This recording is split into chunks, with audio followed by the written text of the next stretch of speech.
ایک چور رات کے وقت حضرت رابعہ بصری رحمۃ اللہ علیہا کے گھر داخل ہوا۔ اس نے دائیں بائیں ہر طرف گھر کی تلاشی لی، لیکن سوائے ایک لوٹے کے کوئی اور چیز نہ پائی۔ جب اس نے نکلنے کا ارادہ کیا تو آپ رحمۃ اللہ علیہ نے فرمایا کہ اگر تم چالاک اور ہوشیار چور ہوتے تو کوئی شے لیے بغیر نہیں جاؤ گے۔ اس نے کہا کہ مجھے تو کوئی شے نہیں ملی۔ آپ نے فرمایا کہ اے شخص، اس لوٹے سے وضو کر کے کمرے میں داخل ہو جاؤ اور 2 رکعت نماز ادا کرو، یہاں سے کچھ نہ کچھ لے جاؤ گے۔ اس نے آپ رحمت اللہ علیہ کے کہنے کے مطابق وضو کیا، اور جب نماز کے لیے کھڑا ہوا تو حضرت رابعہ بصری اپنی نگاہیں آسمان کی طرف اٹھا کر یوں دعا کرنے لگیں: اے میرے آقا و مولا عز و جل، یہ شخص میرے پاس آیا لیکن اس کو کچھ نہ ملا۔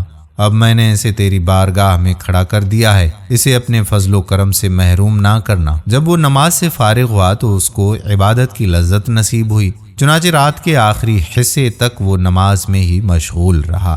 جب سحری کا وقت ہوا تو آپ رحمت اللہ علیہ اس کے پاس تشریف لے گئیں تو اسے حالت سجدہ میں اپنے نفس کو ڈانٹتے ہوئے اور یہ کہتے ہوئے پایا کہ جب میرا رب پوچھے گا کہ کیا تجھے حیا نہ آئی، تو میری نافرمانی کرتا رہا اور میری مخلوق سے گناہ چھپاتا رہا، اور اب گناہوں کی گٹھڑی لے کر میری بارگاہ میں پیش ہے۔ جب وہ مجھے عتاب کرے گا اور اپنی بارگاہ رحمت سے دور کرے گا تو اس وقت میں کیا جواب دوں گا؟ آپ رحمت اللہ علیہ نے پوچھا کہ بھائی، رات کیسی گزری؟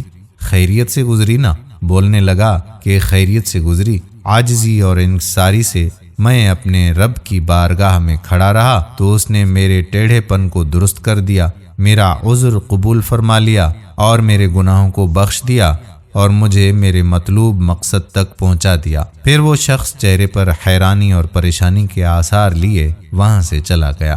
حضرت رابعہ بصری نے اپنے ہاتھوں کو آسمان کی طرف بلند کیا اور عرض کی کہ اے میرے مولا، یہ شخص میری بارگاہ میں ایک گھڑی کھڑی ہوا تو نے اسے قبول کر لیا، اور میں کب سے تیری بارگاہ میں کھڑی ہوں، تو کیا نے مجھے بھی قبول فرما لیا؟ اچانک آپ رحمت اللہ علیہ نے دل کے کانوں سے یہ آواز سنی: اے رابعہ، ہم نے اسے تیری ہی وجہ سے قبول کیا اور تیری ہی وجہ سے اپنا قرب عطا فرمایا۔ اللہ عز و جل کی ان پر رحمتیں ہوں اور ان کے طفیل ہمارے اوپر بھی، آمین ثم آمین یا رب العالمین۔ دوستو، یہ واقعہ ایوان الحکایات صفحہ نمبر 305 سے لیا گیا۔ میرے پیارے بھائیوں اور میری بہنوں، امید کرتا ہوں کہ آپ کو ہماری آج کی ویڈیو بھی ضرور پسند آئی ہوگی۔ انشاءاللہ کسی اور موضوع پر پھر ملاقات ہوگی، تب تک اپنی دعاؤں میں ضرور یاد رکھیے گا۔